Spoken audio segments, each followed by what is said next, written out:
انسانوں کے آپس کے تعلقات کو کیسے ٹھیک رکھنا ہے، اس پر جتنا اللہ نے قرآن میں بولا ہے وہ عبادات کو بھی نہیں بولتا کہ انسانوں کی معاشرت ٹھیک رہے، آپس میں ان کے تعلقات ٹھیک رہے۔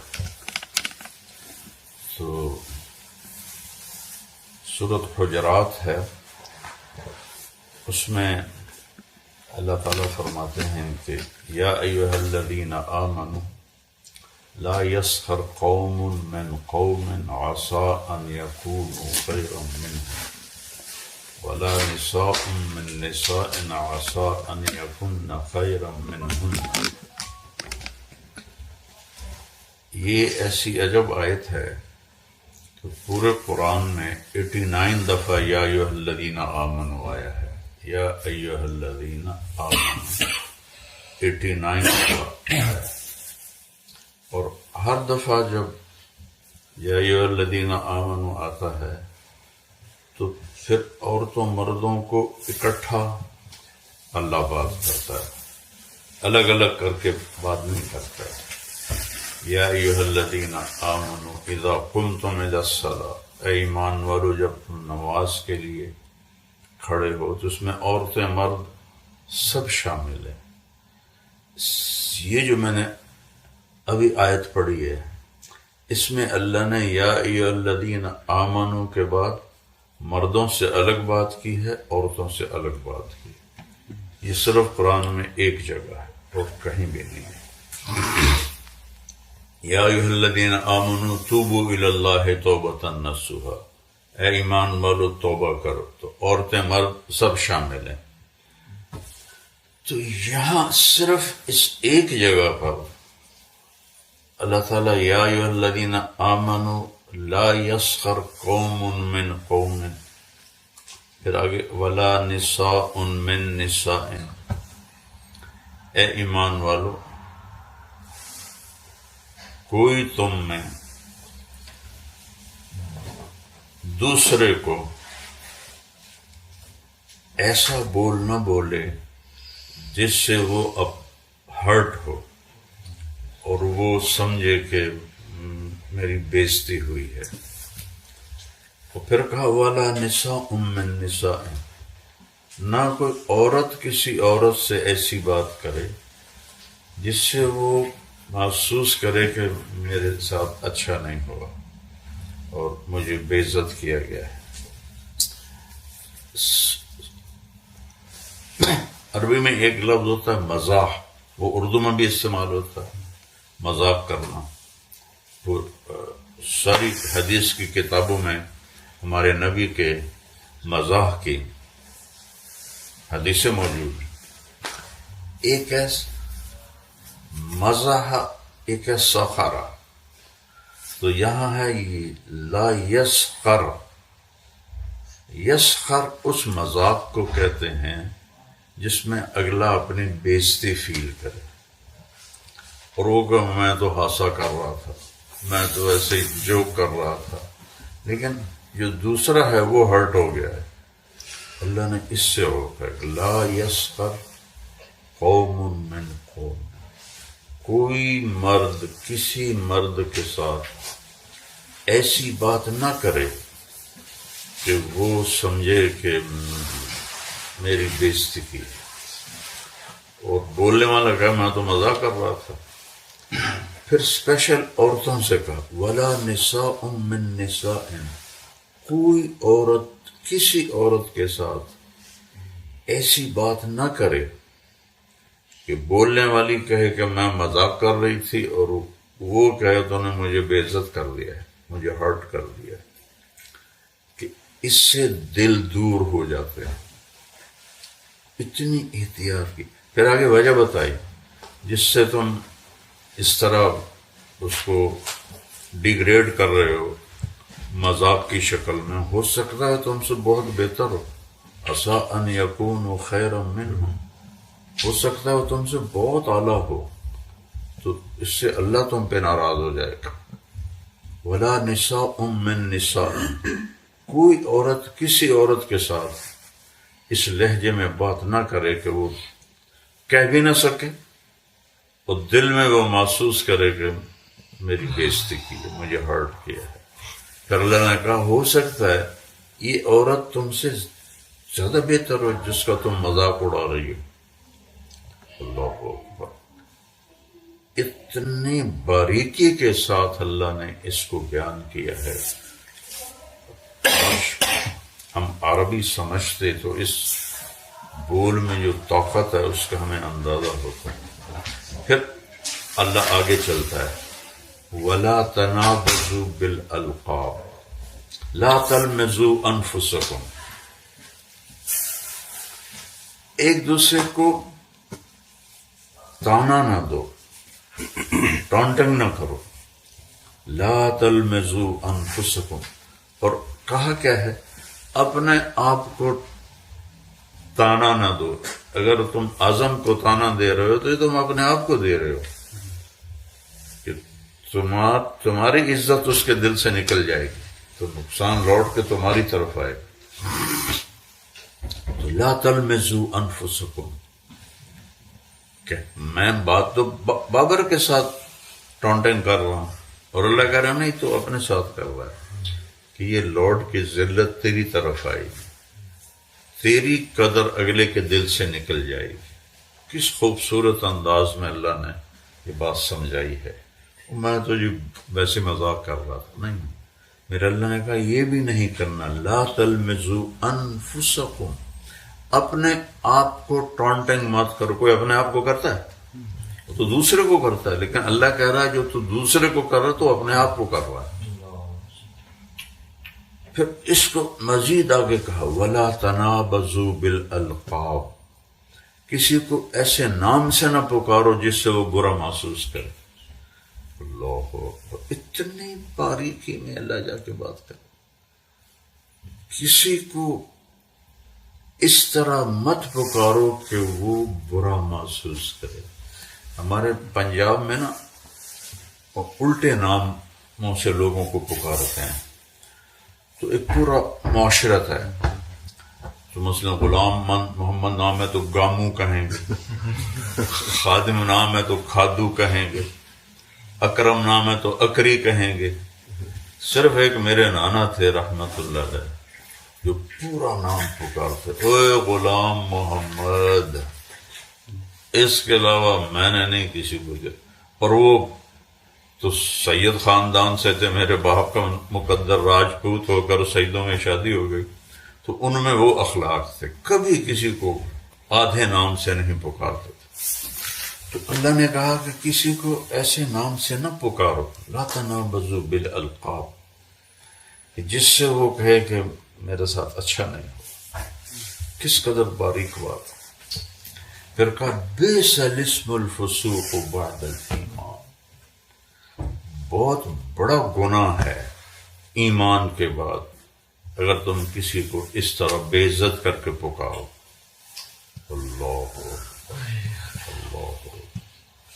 معاشرت کو جس طرح میرے رب نے بیان کیا ہے، کیونکہ سب سے زیادہ جو رشتوں میں فساد آتا ہے اس سے آتا ہے، زبان سے آتا ہے. چاہے وہ خامند بیوی سے کرے، بیوی خامند سے کرے، باپ اولاد سے کرے، اولاد ماں باپ سے کرے، یہ ہے دوست سے کرے. تو اتنی ڈیٹیل میں اللہ نے کہا ہے اقیم الصلاۃ، نماز پڑھو. پورے قرآن میں نہیں بتایا کیسے پڑھو، لیکن ایک دوسرے سے بولنا کیسے ہے اس کو اتنی ڈیٹیل سے بتا رہا ہے. اللہ.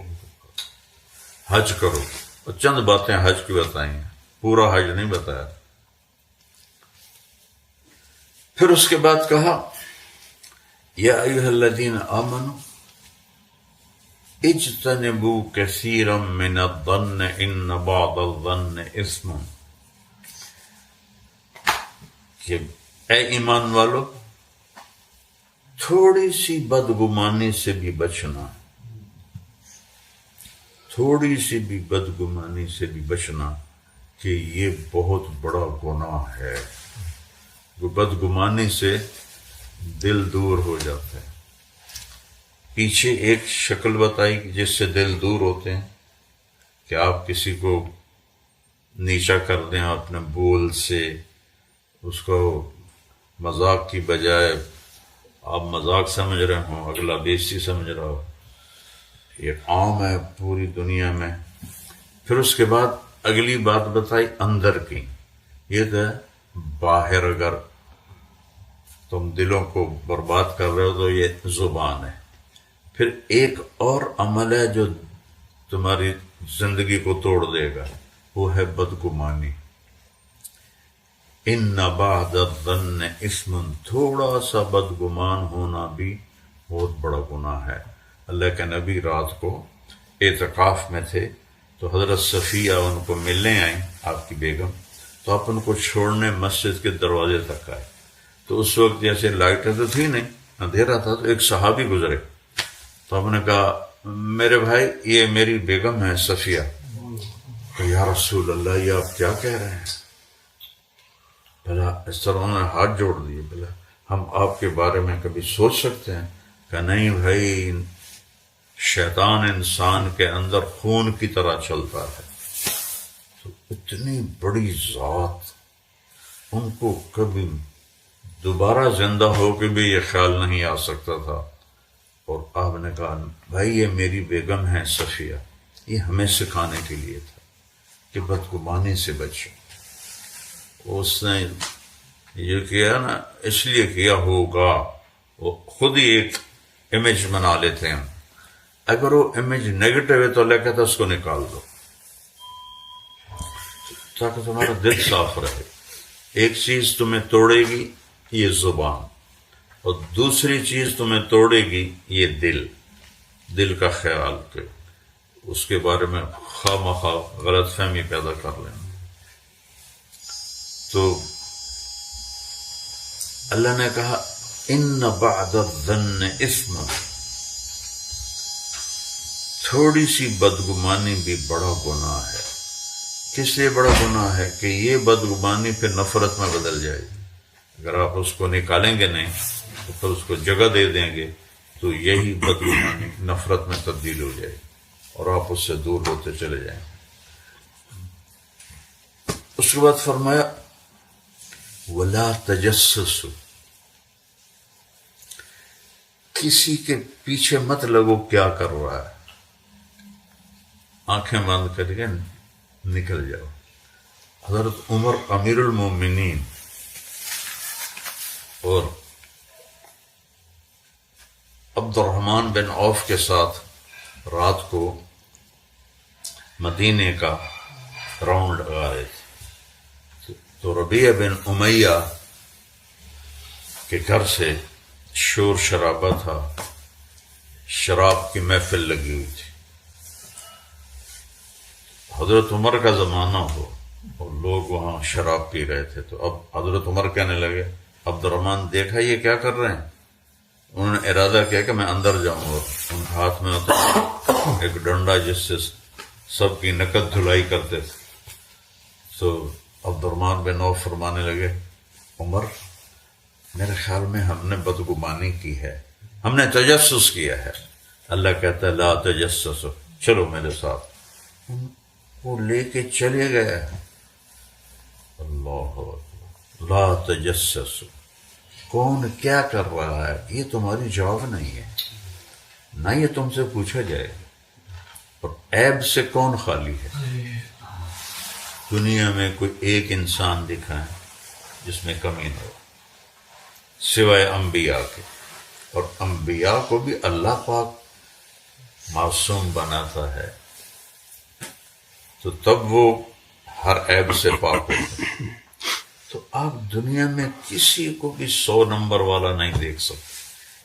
اللہ نے ہم سے پرفیکشن مانگی نہیں، کیا عجیب بات ہے،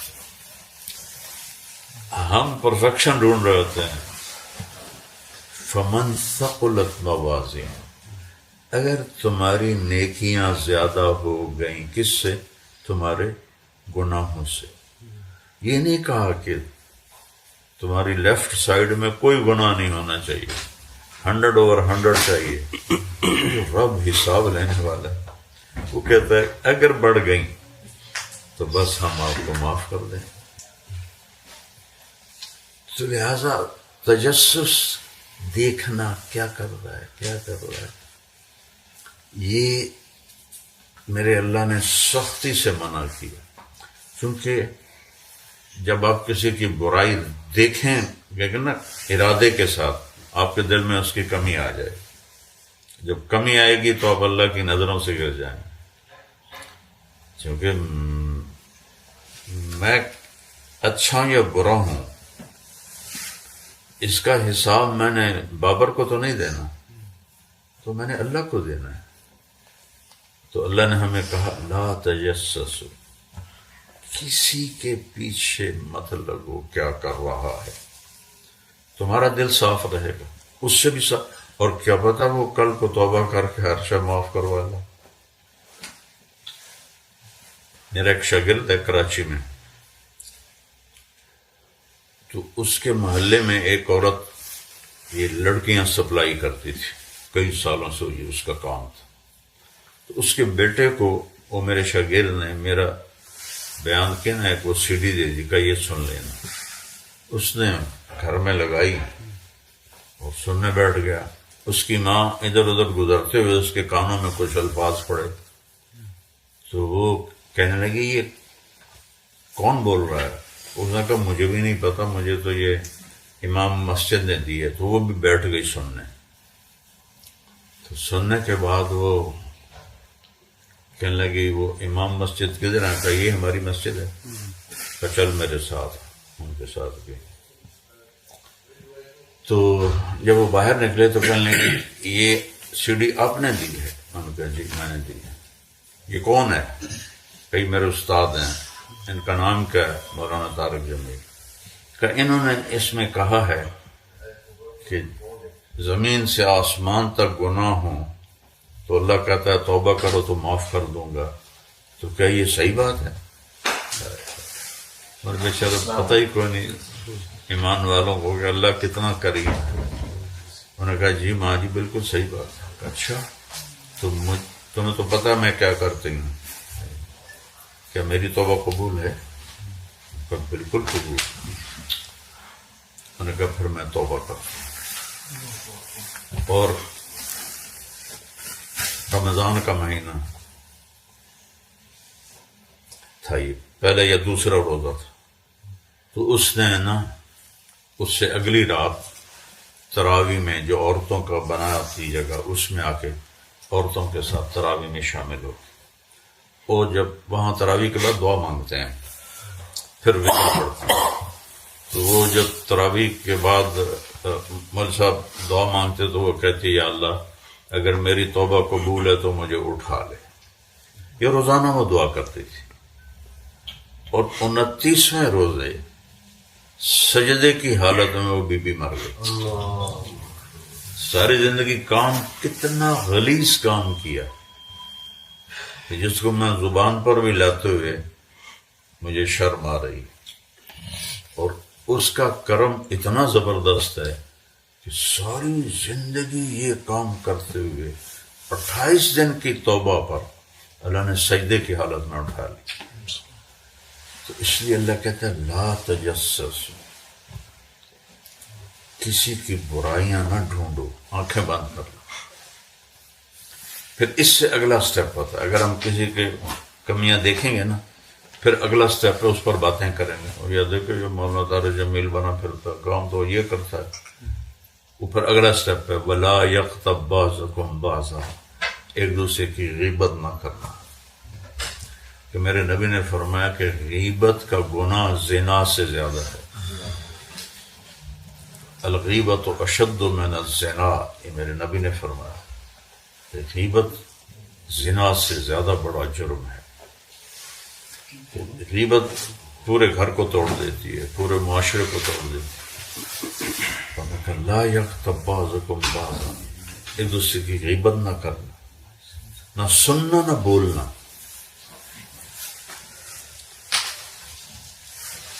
سننے کا بھی اثر ہوتا ہے. اس کو چپ کرا دو بھائی مجھے نہ سنو، مجھے نہ سنو. اللہ کے نبی نے کہا جو عرش تک جن کی نظر جاتی ہے کہ میرے صحابہ کی کمیاں مجھے نہ بتایا کرو. میرا دل نہیں چاہتا کہ میں جب تم میں بیٹھوں تو کسی کے بارے میں میرے دل میں کچھ برا ہو. حالانکہ آپ کے دل میں تو آ ہی نہیں سکتا، سب ہمیں سبق دینے کے لیے تھا. تو پھر اتنی سب سے بری مثال قرآن میں جو اللہ نے دی ہے وہ غیبت کے بارے میں دی. اَيُحِبُّ أَحَدُكُمْ أَنْ يَأْكُلَ لَحْمَ أَخِيهِ مَيْتًا فَكَرِهْتُمُوهُ. کا غیبت کی مثال ایسے ہے کہ جیسے تم مردہ بھائی کی ڈیڈ باڈی کو بیٹھے کھا رہے ہو. کیا تم یہ کر سکتے ہو؟ یعنی آپ دیکھیں کہ کس سے ملایا ہے. کفر کے بارے میں بھی یہ مثال نہیں ہے. شراب، زنا، سود، کتنے بڑے بڑے جرم ہیں. کسی کے بارے میں یہ مثال نہیں ہے کہ غیبت کرنا ایسا ہے جیسے تم اپنے بھائی کی ڈیڈ باڈی کو کھا رہے. تو یہ چند ایک آیات ہیں جو میں پورا معاشرہ کو خوبصورت بن جائے. یہ چند اصول ہیں. میں نماز میں تھا تو مجھے ایسے ہی اچانک خیال آیا، کوئی نہ کوئی آیت ذہن میں آ جائے تو پھر میرا دل ہوتا میں ساتھیوں کو بتاتا. تو میں سارا خلاصہ یعنی دو چیزوں کے ساتھ جڑا ہوا ہے. ایک زبان کہ ایسا مذاق نہ اڑاؤ جس سے اگلے کو برا فیل ہو، اور ایسے نام سے نہ پکارو جس سے دوسرے کو برا فیل ہو. پھر بیچ میں بتایا کہ یہ بہت بڑا گناہ ہے، بئس الاسم الفسوق بعد الایمان. پھر اس کے بعد فرمایا کہ بدگمانی سے بچو. پہلا کام تھا فزیکلی زبان سے، دوسرا تھا انٹرنل دل کا خیال بھی ایک عمل ہے. بدگمانی سے بچو، اور بدگمانی کو غیبت کے ساتھ جوڑو گے. جب تم بدگمانی کرو گے پھر تم تجسس کرو گے، دیکھو گے کیا کرتا ہے. جب دیکھو گے تو پھر غیبت کرو گے. غیبت کرو گے تو بھائی کا گوشت کھاؤ گے، معاشرے کو توڑ دو گے. اس صورت کو سورت حجرات بھی کہتے ہیں علماء کرام، اور سورت اخلاق بھی اس کا نام ہے کہ اس صورت میں اللہ نے سارے اخلاق بتائے ہیں. میں نے اس میں سے ایک چھوٹا سا ٹکڑا آپ کی خدمت میں پیش کیا ہے. اللہ مجھے بھی توفیق دے، آپ کو بھی.